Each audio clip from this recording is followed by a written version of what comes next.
नमस्कार दोस्तों, स्वागत है आपका अपने चैनल एमर्स स्टूडियो पर।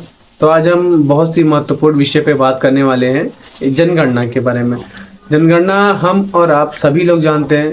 जनगणना क्या होता है, इसके आज महत्वपूर्ण तथ्यों को समझने वाले हैं। सबसे पहले देखते हैं कि जनगणना केवल लोगों की गिनती नहीं होती है, बल्कि इसे सरकार को यह पता चलता है कि हमारे समाज, गांव, शहर और परिवार को किन किन सुविधाओं का लाभ मिला है। यानी कि सरकार को जनगणना के माध्यम से ये बताना पड़ता है कि हमको कौन कौन सी सुविधाओं का लाभ मिला है या नहीं मिला है।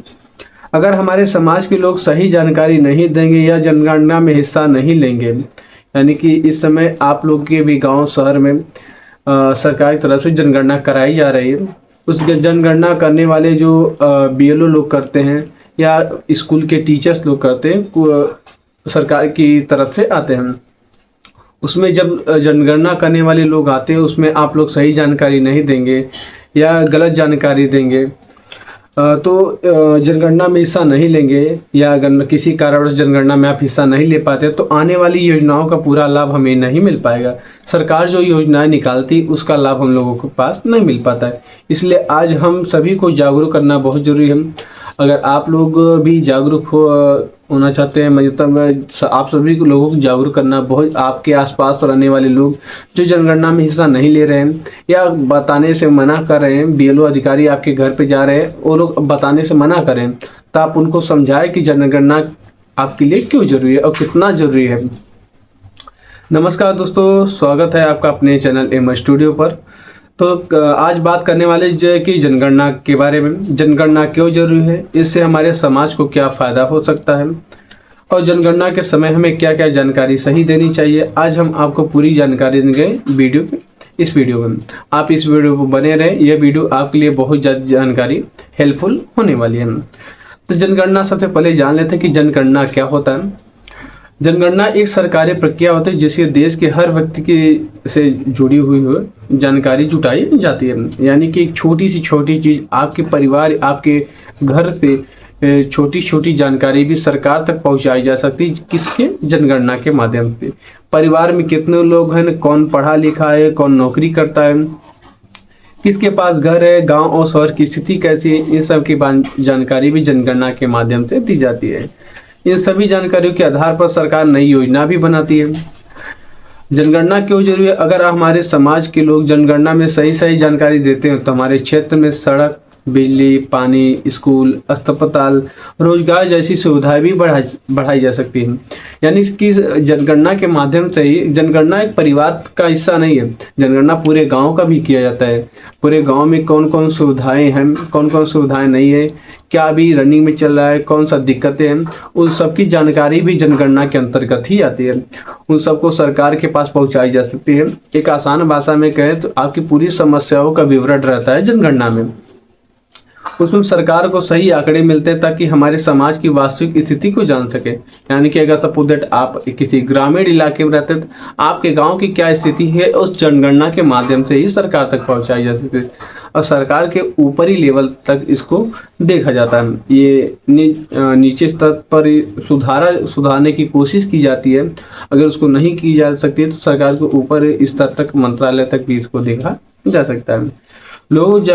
अगर हम सभी का कर्तव्य है कि अपने परिवार, रिश्तेदार और आसपास के लोगों को समझाएं।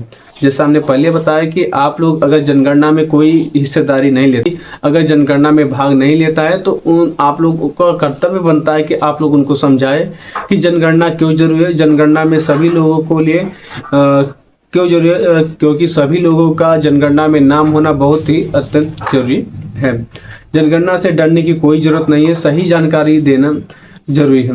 गलत जानकारी देने से नुकसान हो सकता है। हर व्यक्ति की गिनती जरूरी है। सबसे महत्वपूर्ण बात, अगर कोई अधिकारी आता है तो उसको सही जानकारी दें। यानी कि गलत जानकारी देने से आपको कोई नुकसान होने वाला नहीं है, किसी प्रकार की हानि नहीं होने वाली है।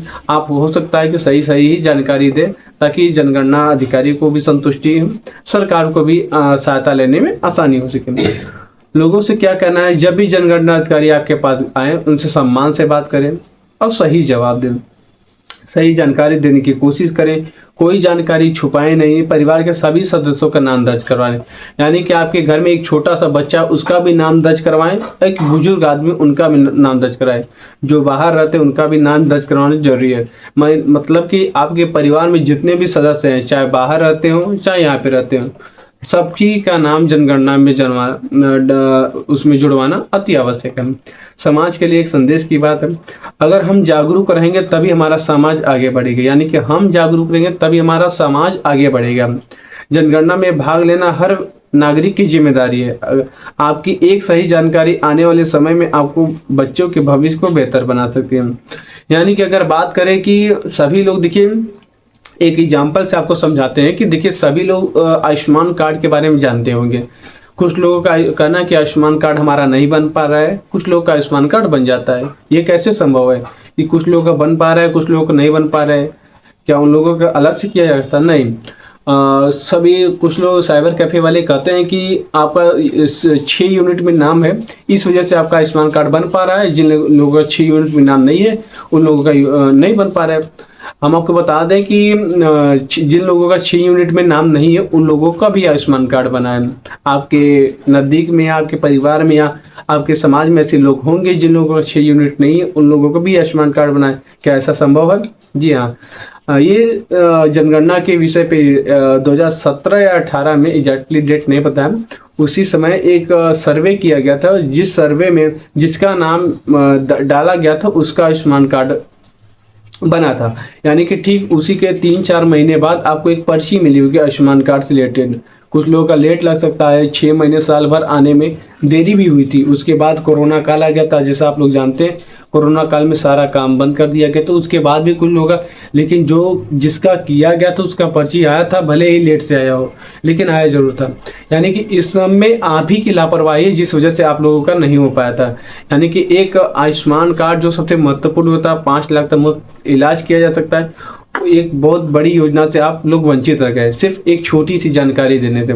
अगर आप सभी उस समय एक सर्वे में अपनी जानकारी या जनगणना में दिए होते तो ये नौबत नहीं आता।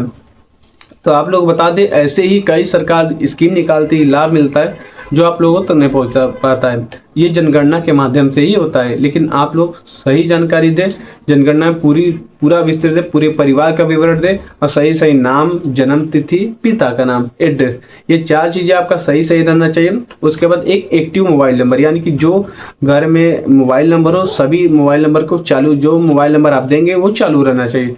यानी कि कभी भी कोई भी आपसे कॉन्टेक्ट करने की कोशिश करे तो आपका से बात हो सके।